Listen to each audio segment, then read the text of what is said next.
राजावादी भन्दाखेरि पनि हामी राज संस्थाप्रति चाहिँ नि इमान्दार भएका व्यक्तिहरू चाहिँ नि हौँ। देश बिग्रिन्छ कि गठबन्धन टुट्छ भनेर चाहिँ नि यहाँ भन्ने, देशै टाटपल्टेर खतम भयो भने यो गठबन्धन टुटेर के हुन्छ?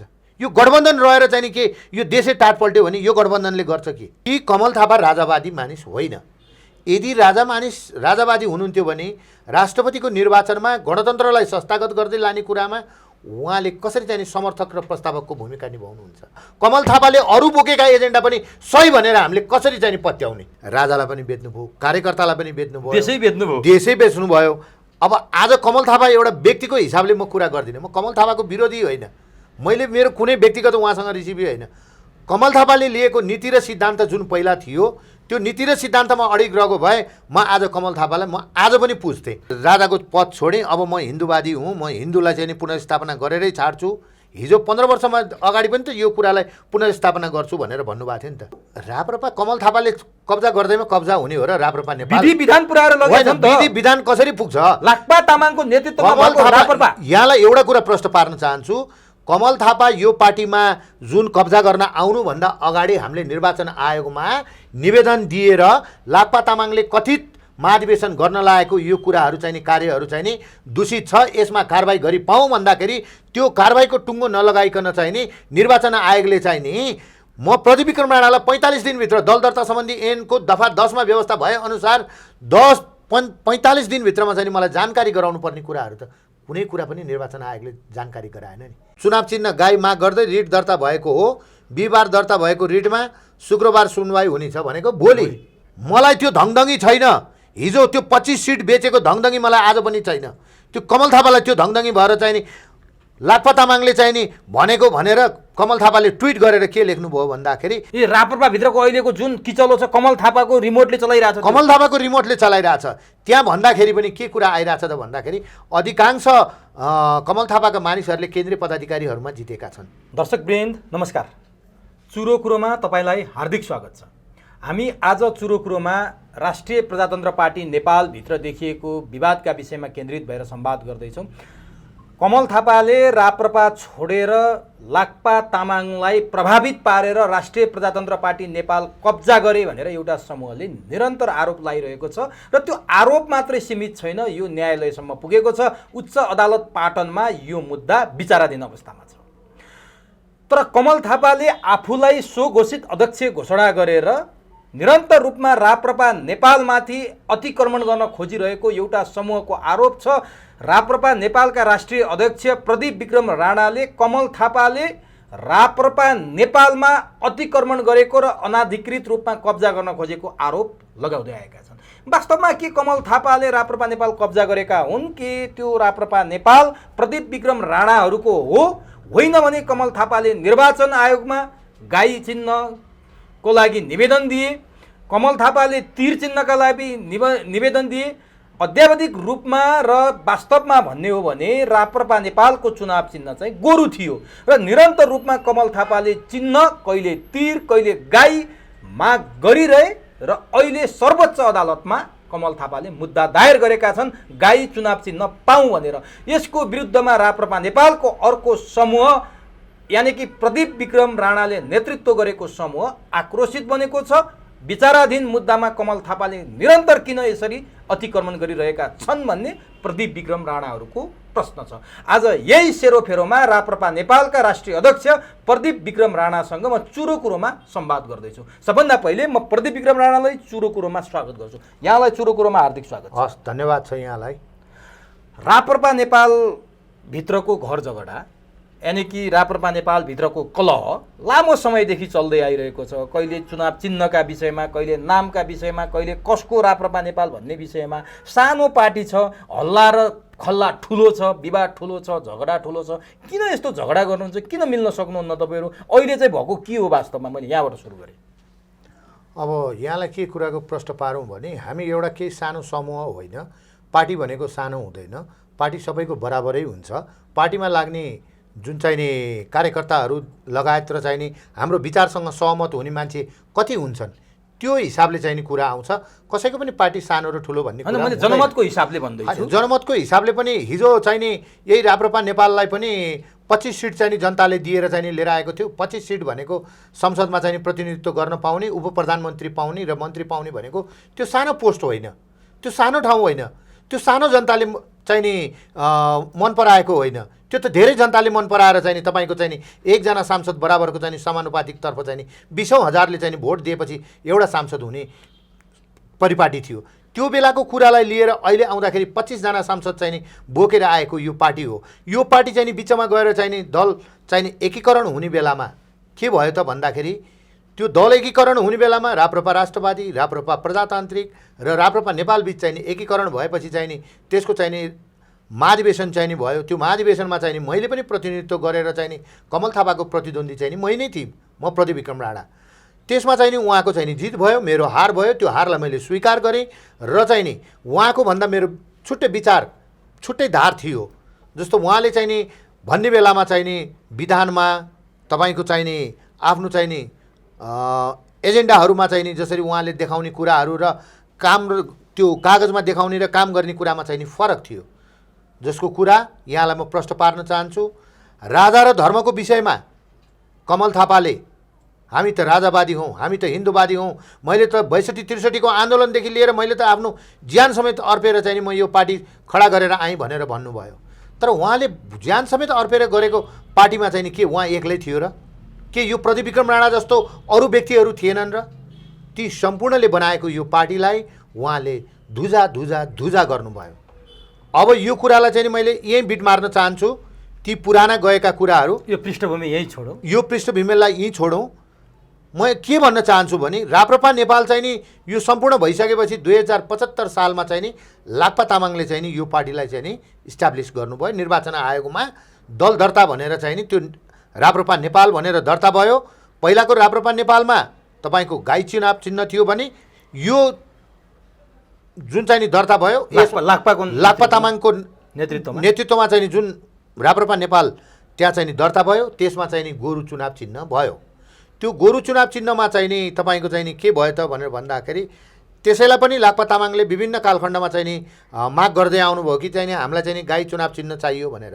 निर्वाचन आयोगले त्यसलाई चाहिँ नि ठाडै इन्कार गरेर कुनै पनि राष्ट्रिय जनावरहरू, राष्ट्रिय फुलहरू, राष्ट्रिय चिजहरू दर्शाउने कुराहरूलाई चाहिँ नि हामीले निर्वाचन आयोगमा चाहिँ नि चुनाव चिन्हमा दिन सक्दैनौँ भनेर उहाँहरूले बारम्बार भनेर चाहिँ नि त्यसको निर्णयहरू गरेर आइसकेपछि अब राप्रपा नेपाल चाहिँ नि बिस्तारै चाहिँ नि त्यसमा चाहिँ नि 2078 साल 1 महिना 9 गते चाहिँ नि हामी बिचमा एउटा कन्ट्र्याक्ट भयो।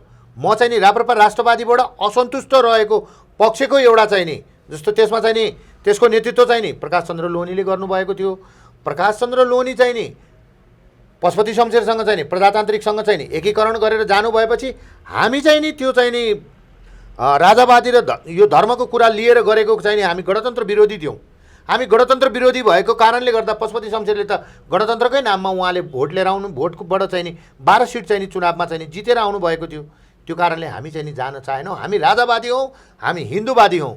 राजावादी भन्दाखेरि पनि हामी राष्ट्रताप्रति चाहिँ नि इमान्दार भएका व्यक्तिहरू चाहिँ नि हौँ। त्यही कारणले चाहिँ हामी यसमा जान सक्दैनौँ भनेर हामी असन्तुष्ट पक्षहरू चाहिँ नि बाहिर बसेर चाहिँ नि चलिरहेको अवस्थामा चाहिँ नि लाक्पा तामाङले चाहिँ नि सम्राट सिंह सिलवालको थ्रो चाहिँ नि हामीलाई चाहिँ नि म्यासेजहरू पठाएर चाहिँ नि ल हामी चाहिँ नि एकीकरण गरेर सम्राट सिंह भन्ने को हुनुहुन्थ्यो? उहाँ चाहिँ नि त्यो पार्टीमा चाहिँ नि केन्द्रीय सदस्य हुनुहुन्थ्यो।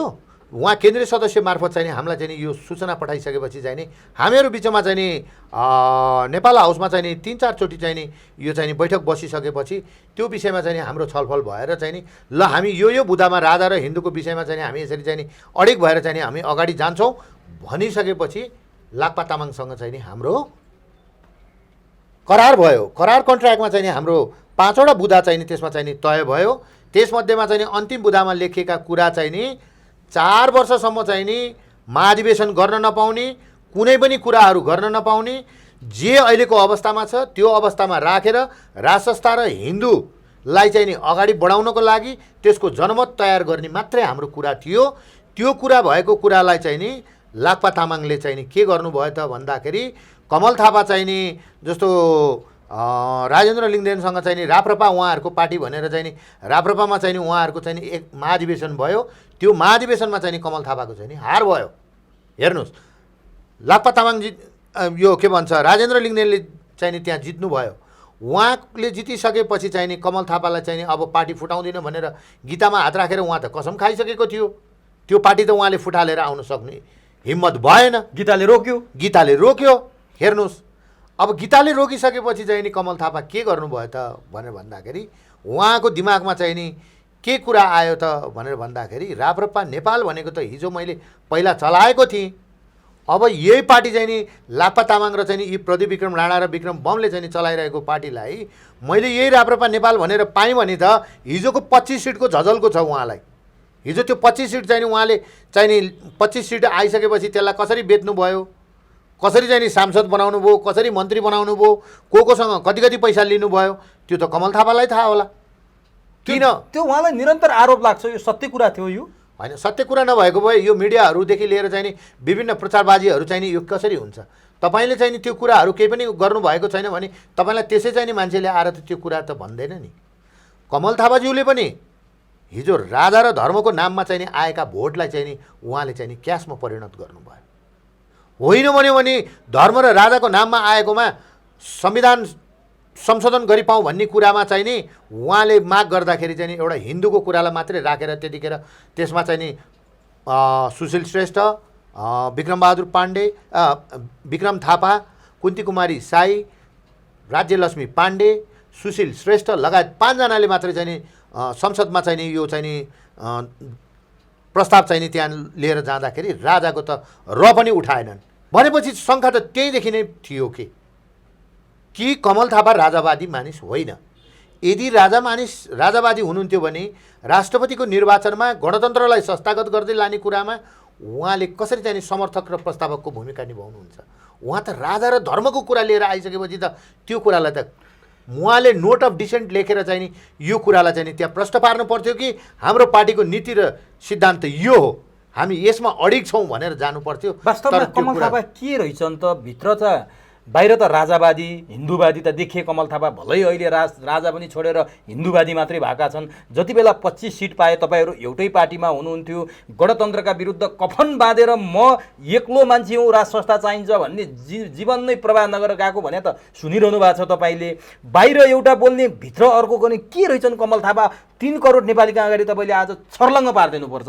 अब यहाँलाई मैले छर्लङ्ग के पारौँ भने जस्तो समर्थक र प्रस्तावकको भूमिका त्यो पार्टीमा रहेर चाहिँ नि कमल थापाले चाहिँ नि जतिखेर चाहिँ नि गर्नुभयो राष्ट्रपतिको निर्वाचनमा चाहिँ नि समर्थक र प्रस्तावकको भनेपछि त उहाँ गणतन्त्रवादी भन्ने कुरा त त्यहीँबाट प्रमाणित भयो। किन हिचकिचाएको त? म गणतन्त्रवादी भन्नलाई हिचकिचाउनु पर्नेको कारण के हो त भन्दाखेरि तपाईँ म गणतन्त्रवादी भन्यो भने त तपाईँको त्यो कितामा त तपाईँको त कुनै भ्यालु भएन नि त। तपाईँ राजा र राज संस्था र हिन्दूको चाहिँ मुद्दा तपाईँ बोकेर आइरहनु भएको छ भने तपाईँले चाहिँ नि राजाको व्यक्तिहरू जो मानिसहरू राज संस्थाप्रति आस्था राख्ने र हिन्दूप्रति आस्था राख्ने मानिसहरू त के हुने भयो त भन्दाखेरि तपाईँसँग चाहिँ नि आकर्षित हुने भयो। तपाईँलाई आकर्षित भइसकेपछि तपाईँ त्यसको लिडर भइसकेपछि त्यो लिडरलाई नै विदेशीहरूले किनिसकेपछि 1 अरब 32 करोड रुपियाँमा किनिसकेपछि त 1 अरब 32 करोडमा कमल थापा बिक्री भएका हुन्। बिक्री नभएको भए त उहाँले आफ्नो नोट अफ डिसेन्ट लेखेर विभिन्न कालखण्डमा मन्त्री भएका राजाले चाहिँ नि लिएर आएका व्यक्तिलाई चाहिँ नि उहाँले चाहिँ नि त आफ्नो चाहिँ नि त्यो जीवनकालमा चाहिँ नि एउटा चाहिँ नि आफू प्रधानमन्त्री समेत हुन सक्ने क्यापेसिटी भएका कमल थापाले किन चाहिँ नि त्यो पद त्याग्नु पर्यो? यदि राजा गलत थियो भने पहिलेदेखि राजालाई छोड्नु पर्थ्यो नि। अहिले 15 वर्ष पछाडि आएर मैले यो बोकेको एजेन्डा चाहिँ नि गलत रहेछ भनेपछि त कमल थापाले अरू बोकेका एजेन्डा पनि सही भनेर हामीले कसरी चाहिँ नि पत्याउने? कमल थापा त त्यतिखेरदेखि नै गलत रहेछ नि त, उहाँले त अहिले आएर गलत भन्नुभयो। भनेपछि यस्तो गलत मान्छेलाई चिन्न नसक्नु निरन्तर पञ्चायत कालदेखि यो राजा म बोक्दैन भनेर भनेको केही समय अगाडि 5-6 महिना अगाडिसम्म कमल थापालाई राजावादी भनेर राजाले नि विश्वास गर्नु त राजाको पनि त गल्ती रहेछ नि त। राजाको कसरी गल्ती हुन्छ? निरन्तर राजाले पनि महाराज सरकारलाई त उहाँले विभिन्न कालखण्डमा चाहिँ नि उहाँले भेट्नको लागि दर्शन भेटको लागि चाहिँ नि निवेदन अहिले पनि राजा चाहिँ नि गद्दीमा नबसे पनि राजालाई भेट्नको लागि भनेर चाहिँ नि के चाहिँ नि जो पाए उसले अहिले चाहिँ नि तुरुन्त गएर भेट हुने हो र? 3 करोड नेपालीले भेट्नको लागि त एउटा नेपालीलाई भेट्नको लागि पनि 3 मिनट समय बक्स्यो भने कति समय लाग्छ? कमल थापाले चाहिँ नि 3 वर्षसम्म भेट नपाउँदाखेरि पोखरामा चाहिँ नि गएर चाहिँ नि महाधिवेशनको त्यो समयमा चाहिँ नि पोखरामा चाहिँ नि कार्यक्रममा चाहिँ नि महाराज सरकारलाई चाहिँ नि त्यहाँ गएर चाहिँ नि भेट हुँदाखेरि कमल थापाले महाराज सरकारलाई त्यतिखेर पनि बेचेको छ। महाराज सरकारसँग चाहिँ नि चिया मात्रै के पिएको थियो, त्यो चिया पिउँदाखेरि पनि उहाँले सेल्फी हान्नुभयो। त्यो सेल्फी हानेर बाहिर आउने साथ ट्विट गर्नुभयो। त्यो गरिसकेपछि कार्यकर्ता माझमा के भ्रम भयो त भन्दाखेरि ए होइन है कमल थापा त राजासँग नजिक रहेछ, हामी कसका लागि लडिरहेछौँ? राजाको लागि। कमल थापा त राजाको मान्छे। तर यस्ता प्रकारले चाहिँ कमल थापाले चाहिँ नि राजालाई पनि बेच्नुभयो, कार्यकर्तालाई पनि बेच्नुभयो, देशै बेच्नुभयो। अब आज कमल थापा एउटा व्यक्तिको हिसाबले म कुरा गर्दिनँ, म कमल थापाको विरोधी होइन, मैले मेरो कुनै व्यक्तिगत उहाँसँग रिसिभै होइन। कमल थापाले लिएको नीति र सिद्धान्त जुन पहिला थियो त्यो नीति र सिद्धान्तमा अडिग रहेको भए म आज कमल थापालाई म आज पनि पुज्थेँ। किन उहाँ चाहिँ यस्तो किसिमको चाहिँ छेनमा अब त्यो अन्यथा अर्थ नलागोस्, छेपाराले रङ फेरे जस्तो निरन्तर रङ चाहिँ किन फेर्नुहुन्छ? तपाईँ त लामो सङ्गत गर्नु भएको छ नि। अनि मैले लामो सङ्गत गरेँ, छेपारोले रङ फेरेको जस्तो उहाँ विभिन्न कालखण्डमा गर्नुभयो। उहाँलाई मुसा भनेर आरोप समेत लाग्यो लोकेन्द्रबहादुर चन्दले चाहिँ उहाँको मन्त्रीमण्डललाई चाहिँ नि डुबाएर अर्को मन्त्रीमण्डलमा जम्प गर्ने बेलामा त्यो मन्त्रीमण्डलको चाहिँ नि जहाजमा चाहिँ नि पुवाल पारेर अर्को मन्त्रीमण्डलमा प्रवेश गर्नुभयो। उहाँको यो प्रवृत्ति नै त्यो के भयो त भन्दाखेरि यो देशलाई बनाऊँ, राज संस्थालाई चाहिँ नि यहाँ चाहिँ नि राखौँ, जनताको हित गरौँ र चाहिँ नि धर्मलाई पनि यहाँ चाहिँ नि पुनर्स्थापित गरौँ भन्ने किसिममा चाहिँ नि उहाँ जानु भएन। उहाँ केवल के भयो त भन्दाखेरि पदको लोलुपता भयो। उहाँलाई चाहिँ नि जुन किसिमले चाहिँ नि राप्रपामा चाहिँ नि विश्वास गरियो, राप्रपाका तमाम कार्यकर्तादेखि लिएर नेतागणदेखि लिएर सम्पूर्णले उहाँलाई विश्वास गरेको ठाउँमा उहाँले विश्वासघात गर्नुभयो। त्यो कुरालाई चाहिँ नि के गर्नुभयो त भन्दाखेरि उहाँले क्यासमा बदलिनु भयो। क्यासमा यदि नबदलेको थियो भने आफ्नो एजेन्डामा आज सही तरिकाले रहनु भएको भए न राजेन्द्र लिङ्गदेनले हराउन सक्छ न प्रदीप विक्रम राणाले हराउन सक्छ। यो कमल थापा हार्नुको पछाडि त प्रदीप विक्रम राणाले चाहिँ नि त्यतिखेर एकता महाधिवेशन 2073मा चाहिँ नि उहाँलाई च्यालेन्ज दिएर चाहिँ नि लोकेन्द्रबहादुर चन्दले चुनाव लड्न सक्नु भएन, पशुपति शमशेर राणाले लड्न सक्नु भएन, प्रकाश चन्द्र लोहनीले चुनाव लड्ने आँट गर्न सक्नु भएन। तर म प्रदीप विक्रम राणाले चाहिँ म राज संस्थाप्रति आस्था राख्ने, हिन्दूप्रति आस्था राख्ने, गए मेरो एउटा ज्यान जान्छ भनेर चाहिँ नि मैले त्यो चुनावमा पनि भाग लिएँ। त्यो भाग लिँदाखेरि पनि मेरो 1100 चान्चुन मत आएको कुरा चाहिँ नि उहाँको अहिले हेटौँडाबाट चाहिँ चुनाव लड्ने दीपक बहादुर सिंह जसले चाहिँ 21,000 चान्चुन मत लिएर आउनुभयो, उहाँ निर्वाचनको समयमा कमल थापाको एकदम राइट ह्यान्ड भनेर चिनेका मानिस, उहाँले नै चाहिँ भाइ तपाईँको त भोट चाहिँ 1100 चान्चुन आएको थियो। त्यो 1100 चान्चुन भोट र चाहिँ नि अहिले पशुपति शमशेर राणासँग भएको 1200-1300 भोटलाई क्यालकुलेसन गर्दाखेरि तपाईँको चाहिँ 2200-2300 भएपछि राजावादी भोट र यो भोट यो मलाई आएको प्रदीप विक्रम राणालाई मेरो मात्र व्यक्तिगत हिसाबले आएको भोट होइन। यो भोट त राज संस्थाप्रति आस्था राख्ने नेपाली जनताहरूको चाहिँ नि यो भोट थियो। त्यसमा चाहिँ नि यो पार्टीप्रति आस्था राखेर चाहिँ नि जो मानिसहरू बसिरहनु भएको थियो ती तमामले चाहिँ नि मलाई चाहिँ नि त्यो भोटमा चाहिँ नि मलाई साथ दिनुभएको थियो। तर कमल थापाले त्यहाँ पनि घोटाला के गर्नुभयो भने इभिएम मेसिनबाट चाहिँ नि केन्द्रीय सदस्यहरूको चाहिँ नि निर्वाचन गराउनु भयो। त्यहाँ चाहिँ नि इभिएम मेसिन आयो, इलेक्ट्रिक भोटिङ मेसिन। अब म र उहाँ लडेकोमा चाहिँ नि उहाँले के देखाउनु भयो त भनेर भन्दा मतपत्र भएपछि त च्यात्न पनि सजिलो भयो, चपाउनु पनि सजिलो भयो। उहाँले च्यात्ने र चपाउने गरेर चाहिँ नि धेरै मतहरू चाहिँ प्रचण्डको प्रवृत्ति कमल थापामा पनि रहेछ, च्यात्ने चपाउने बत्ती निभाउने एउटै हो प्रवृत्ति। त्यसो भए प्रचण्डले राप्रपाको महाधिवेशन हुँदै गर्दा राप्रपासँग हाम्रो चाहिँ गोत्र मिल्छ भनेको थिएँ, यही भएर हो? अब मेबी तपाईँले पनि सुन्नु भएको थियो नि त्यो? होइन, मैले पनि सुनेको हुँ, त्यो हुनसक्छ होइन। तर अब कमल थापा अहिले पनि भन्दै हुनुहुन्छ कि म त हिन्दूवादी, म त राजाको पद छोडेँ, अब म हिन्दूवादी हुँ, म हिन्दूलाई चाहिँ नि पुनर्स्थापना गरेरै छाड्छु। हिजो 15 वर्षमा अगाडि पनि त यो कुरालाई पुनर्स्थापना गर्छु भनेर भन्नुभएको थियो नि त। खोइ 15 वर्षमा चाहिँ नि हिन्दूको लागि के कार्यहरू गर्नुभयो त? कुन ठाउँमा चाहिँ नि के कुरा गर्नुभयो? पूर्व मेचीदेखि पश्चिम महाकाली एउटा नाटक गरेर रथ यात्रा गरेर चाहिँ नि त्यो जनतालाई चाहिँ नि झुकाएर चाहिँ नि भोट तानेर मात्रै हुने कुरा हो र? जनताको दिल, दिमाग, मस्तिष्क सबै कुरा जित्न सक्नु पर्यो, ती कामहरू गर्न सक्नु पर्यो। अर्को भ्रम छर्दैछन् कमल थापाले हिन्दूको नाममा, फेरि हिन्दूको नाममा उहाँ कहाँबाट सञ्चालित छ भन्ने कुरा त अब उहाँलाई चाहिँ नि अहिले एक प्रकारको चाहिँ नि विदेशी छिमेकी राष्ट्रमा भएको पार्टीको चाहिँ नि एउटा चाहिँ नि भातृ संस्था सङ्गठनले अब मेबी मैले तपाईँले अब त्योद्वारा चाहिँ नि सञ्चालित भएको तपाईँले मुखैले भन्नुभयो, तपाईँले भन्नु र मैले भन्नु एउटै भयो। अब यो आरएसएसले सञ्चालन गरेर चाहिँ नि त्यहाँबाट चाहिँ नि उहाँलाई चाहिँ नि पैसा आएर उहाँ चलेर चाहिँ नि जुन किसिमले गर्नुभएको छ, होइन भने पार्टीको लागि भनेर 5 रुपियाँ खर्च नगर्ने मान्छेले अहिले यी कार्यक्रमहरू गर्दाखेरि धार्मिक सम्मेलन भनेर पशुपतिमा हिजो अस्ति भर्खर मात्रै उहाँले गर्नुभयो। ती धार्मिक सम्मेलनमा चाहिँ नि धार्मिक गुरुहरूलाई लिएर आउँदाखेरि चाहिँ नि लाग्ने पैसाहरू चाहिँ नि कहाँबाट आयो त? ती कार्यक्रमहरू गर्नको लागि ती माइकहरूको व्यवस्था, खानपिनको व्यवस्था, ती मान्छेहरूलाई जमघट गराउँदाखेरि प्रचार प्रसार गर्दाखेरिको पैसाहरू कहाँबाट आयो त? तपाईँलाई कमल थापाले राप्रपा नेपाल कब्जा गर्दै अब पार्टी आफूसँग रहेन, चिन्ह पनि कमल थापाले हुँदा गाई लिन लागेको आक्रोश पोख्नु भएको हो कि कमल थापा साँच्चीकै आरएसएसले चलाएका र विदेशी पैसाले चलाएका आफ्नो 1 रुपियाँ खर्च नगर्ने पात्र हुन्? किन तपाईँ यति धेरै आक्रोश पोख्दै हुनुहुन्छ कमल थापामाथि? मैले कमल थापाप्रति राप्रपा कब्जा गर्दै भनेर हो? राप्रपा कमल थापाले कब्जा गर्दैमा कब्जा हुने हो र राप्रपा नेपाल विधि विधान पुऱ्याएर लगेछ नि त। विधि विधान कसरी पुग्छ? लाक्पा तामाङको नेतृत्वमा कमल भएको राप्रपा। थापा यहाँलाई एउटा कुरा प्रश्न पार्न चाहन्छु। कमल थापा यो पार्टीमा जुन कब्जा गर्न आउनुभन्दा अगाडि हामीले निर्वाचन आयोगमा निवेदन दिएर लाक्पा तामाङले कथित महाधिवेशन गर्न लागेको यो कुराहरू चाहिँ नि कार्यहरू चाहिँ नि दूषित छ, यसमा कारबाही गरी पाऊँ भन्दाखेरि त्यो कारबाहीको टुङ्गो नलगाइकन चाहिँ नि निर्वाचन आयोगले चाहिँ नि म प्रदीप राणालाई 45 दिनभित्र दल दर्ता सम्बन्धी ऐनको दफा 10 मा व्यवस्था भए अनुसार 45 दिनभित्रमा चाहिँ मलाई जानकारी गराउनु पर्ने कुराहरू त कुनै कुरा पनि निर्वाचन आयोगले जानकारी गराएन नि। तपाईँको काम हुन्छ र हुँदैन भन्ने कुराको जानकारी त्यो निर्वाचन आयोगले तपाईँलाई 45 दिनभित्र दिनुपर्छ। त्यसको कि त सर्टिफिकेट दिनु पर्यो कि सर्टिफिकेट दिन सक्दिनँ भन्यो भने यो कारणले म त्यो सर्टिफिकेट दिन सक्दिनँ भने कमल थापाले निर्वाचन आयोगलाई प्रभावित पारेका हुन्? कमल थापाले निर्वाचन आयोगलाई प्रभावित होइन, दिनेश थपलियालाई प्रभावित पारे। त्यो किन भनेर पनि तपाईँलाई म प्रश्न पार्न चाहन्छु। हिजो चाहिँ नि मकवानपुरको चाहिँ नि उता चाहिँ नि निर्वाचन अहिलेको आयुक्तज्यू चाहिँ नि त्यहाँको चाहिँ नि स्थानीय विकासको चाहिँ नि अधिकारी हुँदाखेरि त्यो स्थानीय विकास अधिकारीबाट चाहिँ नि उहाँलाई चाहिँ नि ल्याएर स्थानीय विकास मन्त्रालयको सचिव बनाउनेदेखि लिएर त्यहाँबाट गएर चाहिँ नि उहाँहरूको पार्टनरसिपमा भएको चाहिँ नि सरकारमा चाहिँ नि केपी ओलीको नेतृत्वमा रहेको सरकारमा कमल थापा उप प्रधानमन्त्री भएको बेलामा चाहिँ नि उहाँलाई निर्वाचन आयोगको चाहिँ नि आयुक्त बनाइएको होइन, प्रमुख आयुक्त बनाइयो। त्यो कुरा चाहिँ नि जग जाहेर छ। हामीले दिएका निवेदनमा त्यति वर्षदेखि अगाडिदेखिको निवेदनमा कारबाही केही पनि नहुने, तपाईँ चाहिँ नि श्याम सापकोटाले दिएको निवेदनमा कारबाही नहुने, घनश्यामले दिएको निवेदनमा कारबाही नहुने, त्यसमा चाहिँ नि 16 जना केन्द्रीय पदाधिकारीहरूले चाहिँ नि दिएर प्रेस मिट गरेर चाहिँ नि रिपोर्टर्स क्लबमा चाहिँ नि प्रेस मिट गरेर चाहिँ नि त्यस पछाडि गएर निर्वाचन आयोगमा दिएका चाहिँ नि महिनौसम्म चाहिँ नि कारबाही नहुने।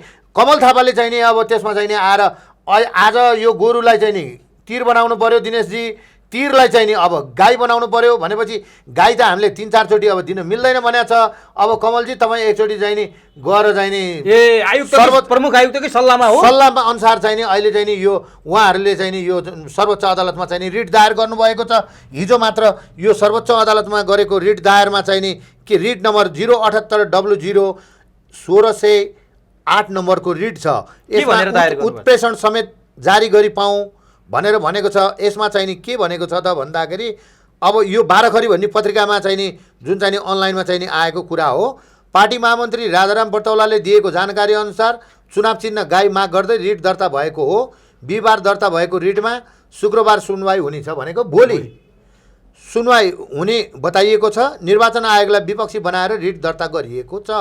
श्री सर्वोच्च अदालतबाट खडा गरिएको तारिक पर्चा भनेर उहाँले यो तारिक पर्चा समेत यहाँ हाल्नु भएको छ। यदि निर्वाचन आयोगले नदिएको गाई चिन्ह सर्वोच्च अदालतले कमल थापालाई प्रदान गर्यो भने र कमल थापाले विधिवत रूपमा लाक्पा तामाङसँग लिएको राप्रपामा तपाईहरूले बाहिर बसेर जति दन्त बजान गरे पनि लाक्पा तामाङ राप्रपा नेपालका अध्यक्ष हुन्।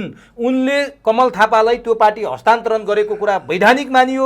कमल थापालाई सर्वोच्च अदालतले गाई चिन्ह दियो भने तपाईँहरूको दन्त बजान खेर जाने भयो। के गर्नुहुन्छ त्यति बेला? के गर्नुहुन्छ? होइन, यहाँलाई म प्रश्न पार्न चाहन्छु। अब यो कुरामा पनि के छ भने यहाँले राख्नुभएको कुराहरू एकदम सही कुरा राख्नुभएको छ। जस्तो राप्रपा नेपालमा चाहिँ नि लाक्पा तामाङ अध्यक्ष हुनुहुन्थ्यो, त्यो कुरालाई हामी सहस्र स्वीकार गर्दछौँ। त्यो राप्रपा नेपालमा चाहिँ नि लाक्पा तामाङ अध्यक्ष हुँदाखेरि म प्रदीप विक्रम राणा चाहिँ नि राष्ट्रिय अध्यक्ष भनेर यो निर्वाचन आयोगमा दलको विवरण परिवर्तन गरिएको बारे भनेर चाहिँ नि यो दिएकोमा यहाँ चाहिँ नि तपाईँको चाहिँ नि 21 जनाको केन्द्रीय पदाधिकारी भएको ठाउँमा 16 जनाले लाक्पा तामाङलाई चाहिँ नि पार्टीबाटै निष्कासन गरेको भनेर प्रेस विज्ञप्ति जारी गरेर निर्वाचन आयोगलाई त्यसको जानकारी दिएर त्यस पछाडि चाहिँ नि जो मान्छे त्यहाँ उपस्थित हुनुहुन्न थियो उहाँहरू चाहिँ नि कोही चाहिँ नि म प्रहरी कस्टडीमा थिएँ, मलाई केन्द्रीय सदस्य बनाएको मलाई नै जानकारी छैन, मेरो हस्ताक्षरै होइन भनेर निर्वाचन आयोगमा जानुभएको छ। अब लाक्पा तामाङ स्वयं पनि उहाँलाई त्यो पदाधिकारीहरूले के भनेका छन् त भन्दाखेरि लाक्पा तामाङलाई 2टा चाहिँ नि फौजदारी अभियोग लागेर सजाय पाइसकेको व्यक्तिलाई दल दर्ता सम्बन्धी ऐन 2073 ले बन्देज गरेको कुरामा कसरी उहाँ अध्यक्ष हुन्छ? त्यो कारणले हामीले उहाँलाई मुद्दा लाग्यो हो। कस्तो मुद्दा? फौजदारी मुद्दा लागेर चाहिँ नि उहाँले दुईटा अनि फौजदारी, त्यस्तो फौजदारी त्यो कुरा मुद्दा- पनि मैले पनि फेरि यो खोज तलास गरेको होइन है। यो निर्वाचन आयोगमा चाहिँ नि केन्द्रीय पदाधिकारीहरूले नै त्यहाँ गएर चाहिँ नि निवेदन होइन होइन, दिएर तपाईँ कस्तो कमजोरी कच्चा काम गरे भने फौजदारी मुद्दा लागेको मान्छेले दर्ता गरेको पार्टीमा समाहित भएर उहाँलाई अध्यक्ष किन माने त तपाईँले? तपाईँको पनि गल्ती छ नि। होइन होइन होइन होइन, यहाँलाई म के कुरा प्रश्न पार्न चाहन्छु भने तपाईँलाई अहिले देख्ने साथै मैले तपाईँ चाहिँ नि सुभाषजी भनेर चाहिँ नि तपाईँलाई चिन्ने साथ चुरो कुरोको मानिसलाई तपाईँ चाहिँ नि फौजदारी अभियोग लागेको मानिस हो कि होइन भनेर कसरी ठम्माउने? म के चाहिँ नि त्यो डिटेक्टर हुँ? कुनै कुरा चाहिँ नि तपाईँबाट होइन, चाहिँ नि नबुझेर थाहा पाउने? पार्टीमा किन मिल्या भने के उहाँको यहाँलाई म background के history कुरा, बुझ्नु पर्दैन? मैले लाक्पा तामाङ व्यक्तिसँग मिलेको होइन नि, मैले त राप्रपा नेपाल भन्ने पार्टीसँग चाहिँ नि राप्रपा राष्ट्रवादी चाहिँ नि त्यसमा चाहिँ नि हामी चाहिँ नि एकीकरण गरेको हो। त्यो भने के स्वार्थले लाक्पा तामाङले कमल के थापालाई स्वार्थले होइन? पार्टी बुझाए? के स्वार्थले बुझाए लाक्पाले कमल थापालाई पार्टी? सुन्नुहोस् न, यहाँको पहिलो प्रश्नको नि म जवाब दिँदैछु। कमल थापालाई उहाँले के कुराले बुझाए त्यो कुरा उहाँ नै जानुन्। बाहिर मिडियामा आएका कुरा, छापाहरूमा आएका कुराहरूले चाहिँ नि के भन्छ त भन्दाखेरि पैसाको लेनदेन भयो, चलखेल भयो। कति पैसाको त्यसमा चाहिँ नि 4-5 करोड 3-4 करोड रुपियाँ कतिमा चाहिँ नि उहाँहरू राप्रपा नेपाल बेचे। त्यसमा चाहिँ नि उहाँले चाहिँ नि घर समेत पनि प्राप्त गर्नुभयो। हिजो चाहिँ नि एउटा चाहिँ नि साधारण दुःख गर्ने मानिस अब त्यत्रो पैसा पाउँदाखेरि उहाँ पनि चाहिँ नि लोभिनु भयो होला। यसमा चाहिँ नि मैले उहाँले पाउनु भएन, म ग्यारेन्टी साथ यसो भयो भनेर भन्दिनँ। तर लाक्पा तामाङलाई चाहिँ नि यो मुद्दा लागेको थियो, तपाईँले चाहिँ नि किन नहेरिकन चाहिँ नि त्यो पार्टीसँग चाहिँ नि एकीकरण गर्नुभयो भनेर मैले लाक्पा तामाङसँग गरेको होइन। मेरो त लाक्पा तामाङले चाहिँ नि त्यो जुन दर्ता गरेको पार्टीमा चाहिँ नि त 21 जना पदाधिकारी रहेको, ती 20 जना चाहिँ नि अबोध थाहा नभएका ती चाहिँ नि अन्योन व्यक्तिहरू भएका ठाउँमा त्यहाँ चाहिँ नि त्यो राप्रपा पार्टीमा चाहिँ नि राप्रपा नेपालसँग मैले एकीकरण गर्दाखेरि, शिवसेनाले एकीकरण गर्दाखेरि त्यो लाक्पा तामाङलाई चाहिँ नि फौजदारी मुद्दा छ कि छैन कसरी थाहा पाउने? कुनै यन्त्र त छैन। अब अदालत गएर धाएर चाहिँ नि बुझेर चाहिँ नि त आएर चाहिँ नि पार्टी एकीकरण गर्ने कुरा त भएन। तर धोका त भयो नि प्रदीप धोका विक्रम राय। हामीलाई भयो, तपाईहरुलाई भयो। हामीलाई एकदमै धोका भयो। यो धोका हुँदा हुँदै पनि उहाँले चाहिँ नि जेल जीवन बिताइसकेर सम्पूर्ण गरेर 2 पटक चाहिँ नि जेल जीवन बिताइसकेर फौजदारी अभियोग लागेको मानिसलाई ती कुराको छिटोफानो गर्ने अधिकार त निर्वाचन आयोग भनेर राखेको के कारणको लागि? दल दर्ता सम्बन्धी ऐन के को लागि बनाएको? त्यो दल दर्ता सम्बन्धी ऐन बनाएर चाहिँ नि त्यो ऐनमा फौजदारी अभियोग लागेको मानिसले चाहिँ नि पार्टीको कुनै पनि सदस्यता समेत लिन नपाउने भनेर त बकैता प्रश्न छ। तर त्यो सम्बन्धमा दिनेश थपलियाजीले चाहिँ नि कुनै पनि कुराहरू उठाउनुहुन्न। त्यो त जाँचबुझ गर्ने अफिस छ नि, तपाईँ र म व्यक्तिले गर्ने कुरा होइन नि। तर त्यहाँ पनि तपाईँले न्याय पाउनु भएन। न चिन्हका विषयमा न्याय पाउनुभयो, न नामका विषयमा न्याय पाउनुभयो, न पार्टी कब्जा गरेको विषयमा उजुरी गर्दा न्याय पाउनुभयो। उच्च अदालतसम्म पुगिसक्नुभयो तपाईँहरू। कहाँ पाउनुहुन्छ त अब न्याय तपाईँहरूले?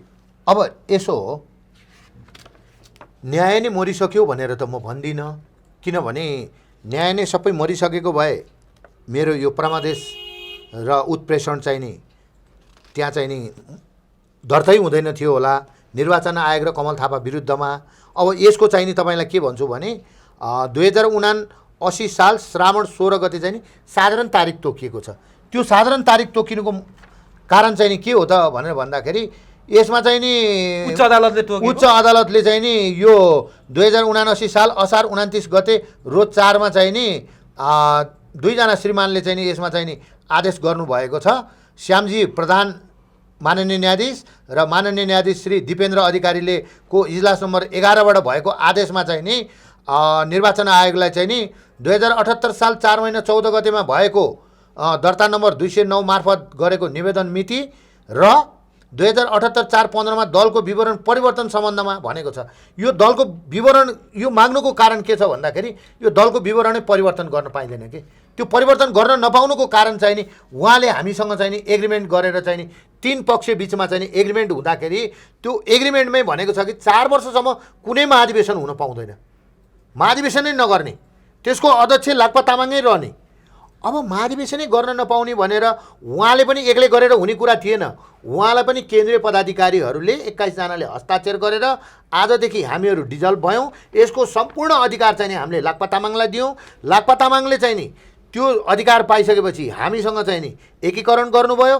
त्यो एकीकरण भएको दलको विवरणसहित चाहिँ नि हामी निर्वाचन आयोगमा गयौँ। निर्वाचन आयोगले त्यसको निर्णय भनेर आजसम्म पनि मलाई देखाओस्, म जे पनि भन्नलाई जे पनि भोग्नलाई तयार छु। निर्वाचन आयोगले 45 दिनभित्र दिनुपर्ने कुरामा आज वर्षौँ हुन लाग्दाखेरि पनि यसको चाहिँ नि जवाफ दिँदैन।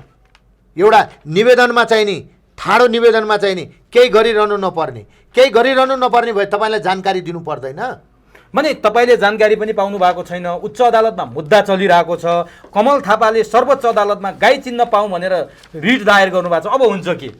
अब यहाँलाई म प्रश्न के पार्न चाहन्छु भने हाम्रो निर्वाचन आयोगले गरेका कुराहरूका केही त्रुटिहरूका विषयमा लिएर चाहिँ हामी निर्वाचन आयोगको विरुद्धमा चाहिँ उच्च अदालत पाटनमा कमल थापाको विरुद्धमा लाक्पा तामाङको विरुद्धमा हामी चाहिँ त्यहाँ गइरहेको छौँ भने त्यो मुद्दामा चाहिँ नि तपाईँको आदेश भएर विभिन्न कागजपत्र मगाउनेदेखि लिएर सम्पूर्ण कुरा भएर छलफलको लागि झिकाएर सम्पूर्ण कुरा भएर चाहिँ नि त्यो मुद्दा चाहिँ नि विचाराधीन अवस्थामा छ भने कानुनले पनि के भन्छ त भन्दाखेरि विचाराधीन अवस्थामा रहेको त्यो मुद्दालाई चाहिँ नि प्रभाव पार्ने गरेर सर्वोच्च अदालतबाट यदि चाहिँ नि उहाँले चाहिँ नि गाई चुनाव चिन्ह प्राप्त गर्नुभयो भने म हिजो मेरो गोरु चुनाव चिन्ह थियो, मैले त्यो गोरु चिन्हको प्रचार प्रसार गरेर चाहिँ नि राप्रपा नेपालको चाहिँ नि विभिन्न ठाउँमा चाहिँ प्रचार प्रसार गरेर देशैभरि गरेको ठाउँमा अब म फेरि मेरो गाई भयो कमलेले गाई बनाइदियो भनेर म दौड्यौँ, म लाक्पा तामाङले तीर बनाइदियो भनेर दौड्यौँ।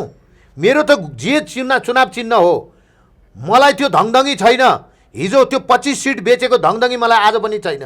त्यो कमल थापालाई त्यो धङधङी भएर चाहिँ नि लाक्पा तामाङले चाहिँ नि भनेको भनेर कमल थापाले ट्विट गरेर के लेख्नुभयो भन्दाखेरि हिजो विद्वान मित्रले पनि एउटा चाहिँ प्रोफेसर जस्तो चाहिँ नि उहाँले पनि बसको क्रममा चाहिँ नि के भन्नुभयो भने यो चौरीमा बसेर गरेको कागज मान्यता हुँदैन। करार कन्ट्र्याक्ट भनेको पार्टीको केन्द्रीय कार्यालयमा बसेर गरेको मान्यता हुँदैन भने कहाँ गएर गरेको चाहिँ नि मान्यता हुन्छ। कमल थापाले यदि आफ्नो बल बुताले गर्न सक्ने हो भने नयाँ पार्टी खोलेर गर्न सक्नु पर्यो नि। अर्का पार्टी खोसेर अर्काको पार्टी खोसेर त्यो गाई चिन्ह बनाउन खोजेर त पाइँदैन नि। केका लागि गर्दैछन्? फेरि 25 सिटको धङधङी हो। त्यो 25 सिटको धङधङी हिजोको धर्मको नाममा आएको भोटलाई त्यो धर्मलाई आज पनि 15 वर्ष बेच्यो। अब 15 वर्ष पछाडि अर्को 5 वर्ष 10 वर्ष म बेच्छु, अझ पनि त्यो 10 वर्षसम्म बेचेर म बाँचेर चाहिँ म यो काम गर्छु भन्ने कमल थापालाई छ कि होइन भन्यो भने यो अर्काले चलाइरहेको पार्टीमा यो विवाद गर्नको लागि कमल थापाको प्रवेश किन? तपाईँ एउटा कुरा भन्नुहोस् न, तपाईँसँग यदि जनलहर छ, तपाईँलाई चाहिँ नि जनताले पत्याएको छन् भने तपाईँले अर्को पार्टी खोलेर पनि गर्न सक्नुहुन्छ नि। आज रवि लामिछानेले चाहिँ नि एउटा चाहिँ नि मिडिया चलाएर बसिरहनु भएको, उहाँले पार्टी खोल्नुभयो। उहाँको पार्टी भोलि चल्ला नचल्ला आफ्नो ठाउँमा होला। रविन्द्र मिश्रले आफ्नो पार्टी चलाउनु भयो, अर्कोले चलाउनु भयो। झन्डै चाहिँ नि रविन्द्र मिश्र चाहिँ नि राष्ट्रिय पार्टीको हिसाब किताबमा चाहिँ नि रञ्जु दर्शना लगायत उहाँहरू आउनुभयो। त्यो हिम्मत कमल थापाले पनि गर्न सक्नु पर्यो नि। कमल थापाले बनाइदिएको आँगनमा अर्काले बनाइदिएको आँगनमा चाहिँ नि उहाँ आएर नाच्ने, राजाको लाई फेरि पनि बेच्ने, धर्मलाई बेच्ने।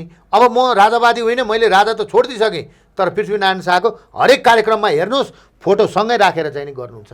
यसको मतलब के हो भन्दाखेरि म राजावादी त हुँ, राजसंस्थाप्रति आस्था राख्ने त हुँ, तर राजाले मलाई वास्ता नगरे हुनाले म पनि राजालाई वास्ता गर्दिनँ भन्न खोज्या हो कि। राजासँग घुर्की देखाएको भनेपछि अब कथम कदा सुन्नु न, यही विषयमा चाहिँ नि अब अहिले चाहिँ नि दमन बस्नेतजीले चाहिँ नि राप्रपाभित्र विवाद आइसकेपछि दमनजी, दिलविकास राज भण्डारी र चाहिँ नि दिलनाथ गिरीजी, राजाराम श्रेष्ठ लगायतले चाहिँ नि उहाँहरूलाई चाहिँ नि पार्टीमा चाहिँ नि यसो भएको कुरालाई चाहिँ नि तपाईँहरूले चाहिँ नि यो चाहिँ नि जुन वार्ता समिति भनेर भन्नुभयो, तपाईँहरू वार्ता समिति पनि होइन, वार्ता समिति त भङ्ग भइसकेको कुरालाई वार्ता समितिमा अरू नै मानिस भएको ठाउँमा तपाईँहरूले चाहिँ नि नचाहिने किसिमको प्रचार प्रसार गरेर चाहिँ नि पार्टीलाई चाहिँ नि हानि नोक्सानी गर्नुभयो भनेर स्पष्टीकरण सोध्यो। हामीले पनि मिडियामा देखेको हो। त्यो मिडियामा देखिसकेपछि उहाँहरूले जवाफ दिँदाखेरि चाहिँ त होइन है, यो कुरा त हामी त कमल थापालाई पनि भित्र ल्याउने, रविन्द्र मिश्रलाई पनि भित्र ल्याउने, अब यहाँ कमल थापालाई ल्याउने नभए कमल थापाको पार्टीमा जाने भनेको अर्थ के हो? यो मान्छेले बुझ्या कि नबुझ्या? के हो यसको रणनीति? त्यसमा पनि जस्तो महिला सङ्गठनको राप्रपाभित्र रडाको कुन्ती कुमारी साईद्वारा चाहिने अञ्जना शाहमाथि हमला, औँला भाँचियो, टाउको फुट्यो, कोही बेडमा पुग्यो भन्नुको मतलब के छ त भन्दाखेरि यहाँलाई म के कुरा प्रश्न पार्न चाहन्छु भने यो सबै रणनीति चाहिँ नि बाहिर बसेर यो चाहिँ नि मुसा प्रविधिको मानिसले चाहिँ नि खेलिरहेको रणनीति हो। राजावादीलाई चाहिँ नि कसरी चाहिँ नि फुटाउने, कसरी चाहिँ नि पन्छाउने। ए राप्रपाभित्रको अहिलेको जुन किचलो छ कमल थापाको रिमोटले चलाइरहेछ। कमल थापाको रिमोटले चलाइरहेछ। त्यहाँ भन्दाखेरि पनि के कुरा आइरहेछ त भन्दाखेरि अधिकांश कमल थापाका मानिसहरूले केन्द्रीय पदाधिकारीहरूमा जितेका छन् भनेर हिजो कमल थापासँग बसेर चाहिँ नि पार्टीमा त मसँग पनि बसेर गरेँ, कमल थापासँग पनि बसेर गरेँ, हिजो चाहिँ नि अरू व्यक्तिहरूसँग बुद्धिमान तामाङसँग पनि बसेर गरेँ। ती सबै मानिस त कमल थापाको मानिस त होइन। त्यो यदि कमल थापाको मानिस हो भने त त्यतिखेरै पार्टी खोल्ने बेलामा सँगै जान सक्नु पर्थ्यो। त्यो त जाने आँट गर्नु भएन। अब जाँदिनँ भनेर पनि प्रतिबद्धता पनि गर्नुभयो। तर त्यो कुराको दोष एक ठाउँमा छ। अर्को कुरा राजेन्द्र लिङ्गदेनज्यूले पनि यो कुरामा सचिनुपर्छ होला जस्तो म उहाँलाई पनि सुझाव दिन्छु। के असफल भएका हुन् राजेन्द्र? होइन, राजेन्द्रजीलाई म अहिले असफल भन्दिनँ। राजेन्द्रजीले जुन राजा र धर्मको कुरालाई लिएर चाहिँ नि राप्रपामा चाहिँ नि आफ्नो झन्डा गाड्नुभयो, कमल थापाको झन्डा पतन भएर गयो, त्यसमा राजेन्द्र लिङ्गदेन जसरी उदाउनु भयो, राजेन्द्र लिङ्गदेनजीले पनि महाधिवेशन लड्नुभन्दा अगाडि म राज संस्था र हिन्दूको लागि चाहिँ नि म चाहिँ नि सडकबाट चाहिँ नि स्थापित गरेर देखाउँछु भनेर गरेका कुराहरूलाई जो राप्रपामा भएका राप्रपालाई चाहिँ नि बनाएर राप्रपा स्थापना कालदेखि चाहिँ नि 2047 सालदेखि चाहिँ नि लागेर आएका हामी जस्ता अरू साथीहरू पनि छन्। ती छरिएर रहेका साथीहरूलाई चाहिँ नि त्यहाँभित्रै भएकालाई पनि निकाल्ने भन्दाखेरि चाहिँ नि बढाउनेतर्फ लाग्ने कि पार्टीमा भएका साथीलाई पनि बाहिर धकाल्ने, यी कार्यहरू पनि उहाँहरूकोबाट पनि राम्रो भइरहेको छैन। उहाँलाई सल्लाह र सुझाव दिने मानिसहरू कस्ता कस्ता अनुहारका छन्, कस्ता कस्ता मानिस छन्, ती मानिसहरूलाई पनि राजेन्द्र लिङ्गदेनज्यूले चिन्नु पर्यो। राजेन्द्र लिङ्गदेनज्यूलाई अहिले चाहिँ नि राजेन्द्र लिङ्गदेन भनेर मात्रै होइन नि, राजेन्द्र लिङ्गदेनले बोकेको एजेन्डा भनेको राज संस्था र हिन्दूको लागि चाहिँ नि भोलि एकजुट हुँदाखेरि त त्यसमा त हामी पनि हुन सक्छौँ, भोलि केशरबहादुर बिष्ट पनि हुन सक्छन्, त्यसमा चाहिँ नि यो के भन्छ निश्चय शमशेर राणा पनि हुनसक्छ, अरू पार्टीका साथीहरू राज संस्थाप्रति आस्था राख्ने सुरेन्द्र केसीहरू पनि हुन सक्छन्, बालकृष्ण न्यौपाने पनि हुन सक्छन्। विभिन्न चाहिँ नि अहिले चाहिँ नि छरिएर रहेका ती व्यक्तिहरू पनि भोलि चाहिँ नि त्यही राप्रपा भनेर पनि आउन सक्छन्। भोलि महाराज सरकारलाई चाहिँ नि पुनर्स्थापित गर्नको लागि र धर्मलाई पुनर्स्थापित गर्नको लागि चाहिँ नि यी सम्पूर्ण एकै ठाउँमा आउनुपर्ने अवस्था आएको खण्डमा त्यो चाहे राप्रपा होस्, त्यो चाहे राप्रपा नेपाल होस्, चाहे त्यसको नाम कुनै पनि दिएको होस्, त्यहाँ राज संस्थाप्रति वफादार र धर्मप्रति वफादार रहेका मानिसहरू चाहिँ नि त्यहाँको उपस्थिति रहन्छ। त्यो कारणले त्यो अवस्था म एक्लो व्यक्ति अहिले यस्तो किसिमको घमण्ड पनि नपलाओस् कि मैले गरेर मैले जितेँ मै मात्रै हुँ भन्ने कुरा। मैले त अघि तपाईँलाई एकता महाधिवेशन 2073मा मैले चाहिँ नि जुन बाटो खनेको थिएँ त्यो बाटोमा आज चाहिँ नि आएर त्यो पूर्ण बाटो चाहिँ नि खन्न सफल भएको चाहिँ नि राजेन्द्र लिङ्गदेनज्यूलाई म भन्दैछु यो कुरा, किनभने कमल थापासँग त मैले पनि प्रतिस्पर्धा गरेँ। तपाईँले भनेका कुराहरू यी यस्ता यस्ता मान्छे आएर नेतृत्व भएर राज संस्था र हिन्दू राष्ट्र फर्किन सक्ने खतरा देखेपछि कमल थापाले फेरि राप्रपाभित्र यो ल्याउनको लागि यो किसिमको ज्वाला दन्काउन खोज्दैछन्। हो हो हो अहिले के गर्नुपर्छ राजेन्द्र? अहिले मुलुकमा चाहिँ नि राज संस्थाप्रतिका कुराहरूलाई चाहिँ नि लिएर जुन चाहिँ नि किसिममा पार्टीहरूमा कुराहरू उठिरहेका छन्, जसरी नेपाली काङ्ग्रेसको चाहिँ नि हिजो अस्ति बसेको बैठकमै भनिसक्नु भयो कि चाहिँ नि संहिता खारिज गरेर चाहिँ नि यो हिन्दू राष्ट्र चाहिँ नि हामी ल्याउनुपर्छ, हाम्रो एजेन्डै यही बनाउनुपर्छ भनेर नेपाली काङ्ग्रेसका अधिकांश मानिसहरू चाहिँ नि राज संस्थाप्रति पनि वफादार छन् र त्यो चाहिँ नि उसमा पनि धर्मप्रति पनि आस्था राख्ने मानिसहरू धेरै नै हुनुहुन्छ। उहाँहरूलाई पनि म विनम्रपूर्वक भन्छु, राज संस्थालाई चाहिँ नि फर्काउनको लागि तपाईँ हामी पार्टी मात्रै केवल नभनिकन चाहिँ नि हामी नेपाली एकजुट भएर नेपाल राष्ट्रलाई बनाउनको लागि हामी त भोलि चाहिँ नि विफल भयौँ भने श्रीलङ्का जस्तो हुने स्थिति आयो भने आज तपाईँ हामी चाहिँ नि नेता भनेर भनेका मानिसहरू घरबाट पनि भाग्नुपर्ने, कोही दरबारमा बसेका छन् भने ती दरबारबाट पनि भाग्नुपर्ने स्थिति आउँछ। मन्दिर राजापाक्से गोटाबे चाहिँ नि भाग्नुपर्ने स्थिति आयो, यति करोड डलर लिएर भाग्यो भन्ने स्थिति यहाँको नेताहरूको पनि नआउने दिन छैन, अब आउँदैछ। ती कुराको चाहिँ नि सङ्केतमा चाहिँ नि आज चाहिँ नि महाप्रसाद लामिछानेको विषयलाई लिएर मिडियाहरूमा चाहिँ नि प्रचारबाजीमा आउँदाखेरि उहाँले चाहिँ नि के भन्नुभयो त, गभर्नर एम अधिकारी यो त हाम्रो एमालेको मानिस होइन, यो एम अधिकारी को हो, तर त्यही महाप्रसाद लामिछाने हो भन्ने कुराहरू मिडियाहरूदेखि लिएर सम्पूर्ण कुराहरूमा आइरहेको छ। होइन भने चाहिँ नि उहाँले नै गभर्नरले पनि आफूले पनि दिनु पर्यो र पार्टीले पनि आधिकारिक आफ्नो धारणा राखेर चाहिँ यी कुराहरूलाई ल्याउनु पर्यो। यसको सङ्केत के हो त भन्दाखेरि देश अब टाट पल्टिँदैछ। यदि टाट पल्टिँदै छैन भने एउटा पार्टीको हितको लागि मात्रै बोलेको छ भने त्यस्ता कर्मचारीलाई पनि जनताले अब नङ्गाउनु पर्छ। अब होइन उहाँले भनेको साँच्चीकै कुरा हो भने यस्ता कुराको चाहिँ नि विरुद्धमा पनि हामीले चाहिँ नि कारबाही अगाडि बढाउनु। भनेपछि अब अन्तिममा तपाईँले देखेका यी समस्या देश टाट पल्टिनबाट जोगाउन, देश कोल्याप्स हुनबाट जोगाउनको लागि राज संस्था फर्किनुपर्छ र सबै नेपालीलाई समेट्न सक्ने राजा सबको साझा हुनुपर्छ भन्ने निष्कर्षमा तपाईँ पुग्नुभयो हो? एकदम। यदि राजा फर्केनन् भने अवस्था के देख्नुहुन्छ? होइन, अब राजा फर्केन भने तपाईँले श्रीलङ्कालाई हेर्नुभएको छ। श्रीलङ्काको अवस्था कस्तो भएको छ, नेपालको पनि त्यस्तै हुन्छ। नेपालको चाहिँ नि हिजो चाहिँ नि पञ्चायत कालमा चाहिँ नि तपाईँले देखिरहनु भएको थियो, यी चाहिँ नि कम्युनिस्ट विचारधारा राख्ने, प्रजातान्त्रिक विचारधारा राख्ने व्यक्तिहरूले चाहिँ नि पञ्चायतको विरुद्ध गर्दाखेरि चाहिँ नि बच्चाहरू चाहिँ नि जन्मेर आमाको कोखबाट चाहिँ नि भुइँमा झर्न नपाउँदै 12,000 रुपियाँको चाहिँ नि ऋण भारमा चाहिँ नि आज परेको छ। यस्तो पञ्चायती व्यवस्था मुर्दाबाद भनेर त्यतिखेर भनिन्थ्यो भने आज 65,000 चान्चुन रुपियाँ पुगेको छ। अब आज हामीले कसलाई मुर्दाबाद र जिन्दाबाद भन्ने? तपाईँ यो कुरा विचार गर्नुहोस्। अब राज संस्था फर्केन भने राष्ट्रको ढुकुटी नाङ्गिसकेको अवस्था छ। तपाईँले अहिले आफ्नो बच्चालाई पढाउनु पर्यो, तपाईँको जग्गा राखेर तपाईँ ऋण लिन जानुहोस् त, तपाईँलाई ब्याङ्कले दिन्छ। तपाईँको छोराछोरी पढ्नको लागि डक्टर बन्नु पर्यो, तपाईँको पाइलट बन्नु पर्यो, इन्जिनियर बन्नु पर्यो। यी कुराहरूको लागि देश अब टाट पल्टिसकेको अवस्था छ। यो टाट पल्टिन नदिनको लागि, केही भएका कुरालाई संरक्षण गर्नको लागि हिजो राज संस्थाले जसरी संरक्षण गरेको थियो, राज संस्थाको बेलामा त यो स्थितिको कुरा त देश टाट पल्ट्यो, यसो भयो, देशको पैसा विदेशमा लग्यो भनेर त कुराहरू त उठेको थिएन नि। अब यो देशलाई जोगाउनको लागि राज संस्था अपरिहार्य छ। ती कुराहरू त यो राप्रपाले, यो राप्रपा नेपालले, यो राप्रपा प्रजातान्त्रिकले, राप्रपा राष्ट्रवादीले होइन, आम जनताले भन्न थालिसके। सडकमा अहिले यी कुराहरू आइसके। पार्टीमा पनि नेपाली काङ्ग्रेसमा ती कुरा किन उठे त? अब हुँदैन है। नेतामा पनि चाहिँ नि शेरबहादुर देउबा पनि असफल भइसक्यो। शेरबहादुर देउबाको पार्टीकै मानिसले भनिसक्यो, तपाईँ चुपो लागेर बस्नुहोस्, होइन भने म 2 चोटिलाई 3 चोटि गर्न सक्छु नि। फेरि म यो चाहिँ नि विधानै संशोधन गरेर तेस्रो पटक हुन्छु। तपाईँ गगनजी किन कराइरहनु भएको छ? तपाईँहरूले मलाई जिस्काएको, कोइरालाजी जिस्काएको भनेर चाहिँ नि यी कुराहरू आउनुको पछाडिको तुक के त? होइन भने त आफ्नो विधानै एउटा बनाउने, विधानमा 2 चोटि भन्दा 3 चोटि हुन नपाउने भनेर भनिसकेपछि कसैले जिस्कायो भन्दैमा फेरि तेस्रो पटक चाहिँ नि अध्यक्ष बनेर प्रधानमन्त्री भन्ने, उहाँको भित्री इच्छामा पनि प्रधानमन्त्री बन्ने होला के? भनेपछि यो नेताहरूलाई यस्तो लोभ छ। अब मैले शेरबहादुर देउबालाई मात्रै इङ्गित होइन, चाहे केपी ओली होस्, चाहे कमल थापा होस्, चाहे अरू नेता होस्, ती सम्पूर्णलाई के छ त भन्दाखेरि यो देशको हितको लागि काम गर्ने छैन। देश टाट पल्ट्योस्, म बन्नुपर्छ, म मन्त्री बन्नुपर्छ। तपाईँ 7औं पटक चाहिँ नि मन्त्रीमण्डल विस्तार भयो, 4 जना मन्त्री अस्ति भर्खर चाहिँ नि बन्नुभयो।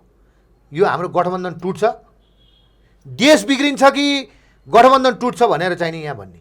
देशै टाट पल्टेर खतम भयो भने यो गठबन्धन टुटेर के हुन्छ? यो गठबन्धन रहेर चाहिँ नि के यो देशै टाट पल्ट्यो भने यो गठबन्धनले गर्छ के? त्यो कारणले यो गठबन्धन जोगाउन, त्यो पोस्ट जोगाउनको लागि भन्दाखेरि पनि देश जोगाउनको लागि हामी एक ढिका हुनु पर्यो। हेर्नुहोस्, आज सञ्चारकर्मीकै कुराहरू गर्नुहोस्, आज सञ्चार क्षेत्रमा लागेका मानिसहरूको तलब कति छ? त्यो कुराले पुग्छ कि पुग्दैन? ती कुराहरूमा के सरकारले ध्यान दिएको छ? डक्टर एउटा चाहिँ नि प्राइभेटतर्फ पढ्दाखेरि देखाउटी रूपले 60-65 लाख रुपियाँ भने पनि 1 करोडको हाराहारीमा आज चाहिँ नि खर्च गरेर चाहिँ नि विद्यार्थीहरू पढेर आउँछन्। तपाईँ प्राइभेट चाहिँ नि हस्पिटलहरूमा जागिर खान जाँदाखेरि 28,000 तलब छ। तपाईँ पत्याउनुहुन्छ प्राइभेट एयरलाइन्समा पाइलटले जागिर खान जाँदाखेरि उसको तलब 8,000 छ। कसरी पत्याउँछ? तर उसको त्यो 8,000 तलबलाई केही चाहिँ नि त्यो उडाएको चाहिँ नि पैसाहरू दैनिकीको रूपमा दिँदाखेरि 1 लाख रुपियाँ हुन्छ। जसले चाहिँ नि त्यो कुरालाई चाहिँ नि कति पैसा खर्च गरेर पढेको छ त्यो कुरामा सरकारले चाहिँ नि, मैले कुनै प्राइभेट एयरलाइन्सलाई भनिरहेको छैन, सरकारले त्योतर्फ ध्यान दिने कि नदिने। अब यहाँ चाहिँ नि जनशक्ति कसरी तयार हुन्छ? तपाईँ पाइलट पढ्नुभयो, तपाईँ इन्जिनियर हुनुभयो, तपाईँ डक्टर हुनुभयो, तर तपाईँको तलब पनि छैन, तपाईँले त्यो कुराले पनि पुग्दैन, तपाईँ त्यसै फ्रस्ट्रेसन हुनुहुन्छ। त्यसकारण देश जोगाउनु पर्यो, देश जोगाउनु पर्यो। देशमा यी कुराहरूको आमूल परिवर्तन ल्याउनको लागि राज संस्था अपरिहार्य नै छ। किनभने नेता त आफू मात्रै बन्छ, आफ्नो स्वार्थको लागि देशै बेच्न पनि पछि हट्दैन। एउटाले भन्छ लिम्पुवाधुरा लिपु लेक कालापानी हाम्रो हो, त्यो ल्याउँछ भन्नाले कागजमा ल्याउँछ, कागजमा भए पनि ल्यायो, तर अर्कोले प्रधानमन्त्री हुनको लागि, प्रधानमन्त्री जोगाउनको लागि त्यो कुरालाई किताबबाट पनि हटाइदिन्छ। ती कुराको अहिले कुनै उठान समेत पनि हुँदैन। त्यो कारणले यो देशको कुरालाई उठान गर्नको लागि लिम्पुवाधुरा लिपु लेक कालापानी कुन भूमिहरू हाम्रा गुमेका छन्, हिजो कसलाईसँग चाहिँ नि सहयोग मागेर 22वटा पोस्ट बनाएका थियौँ चाइनाको बोर्डरमा। त्यो चाइनाको बोर्डरमा बनाएको पोस्टहरू हटेर 18वटा गएपछि 3टा रहेका ती पोस्टहरूलाई उठाउनको लागि के सहकार्य गर्नुपर्थ्यो? आफ्नो देशमा भएका राजनीतिक दलहरू त एक ढिका हुनुपर्छ नि। इन्डिया जसरी आफ्नो देशको लागि एक ढिका हुन्छ त्यसरी हामी एक ढिका हुन सक्नु पर्यो नि। त्यो एक ढिक्का बनाउने भनेको राज संस्थादेखि बाहेक विकल्पै छैन। किनभने तपाईँ प्रधानमन्त्री बन्नलाई तपाईँलाई लोभ छ, तपाईँले देश जाए भाँडमे मतलब छैन, तपाईँले त्यो जसरी हुन्छ प्रधानमन्त्री हुनु पर्यो, राजालाई मन्त्री हुनु पर्यो, तपाईँ राज्य मन्त्री हुनु पर्यो, होइन भने प्रदेशको मन्त्री हुनु पर्यो, प्रदेशको मुख्यमन्त्री हुनु पर्यो। होइन भने नि हेर्नुहोस् त प्रदेशको काम छैन भनेर यत्रो दलकै मान्छेहरू भनिरहेछ, प्रदेशको त्यत्रा चाहिँ नि मन्त्रीहरू पालेर, त्यत्रा सांसदहरू पालेर चाहिँ नि राखेर, त्यत्रा कर्मचारीहरू राखेर यो देशलाई चाहिँ नि आर्थिक भारमा चाहिँ नि पार्ने मात्रै कुरा होइन, तिनीहरूलाई खारिज गर्नु पर्दैन। स्थानीय निकाय र चाहिँ नि केन्द्रीय सरकार राखिसकेपछि त पुग्यो नि त। यो बिचको कुरा नचाहिने किसिमको कुरालाई चाहिँ नि हटाउनु पर्यो नि त। त्यसकारण राज संस्था पुनर्स्थापित भए देश जोगिन्छ होइन भने सकिन्छ। हस्, समय दिनुभयो, अत्यन्तै महत्त्वपूर्ण भनाइ राखिदिनु भयो, यसको लागि हार्दिक धन्यवाद। हस्, यहाँलाई पनि धन्यवाद, मौका दिनुभयो, धेरै धेरै धन्यवाद छ चुरो कुरालाई।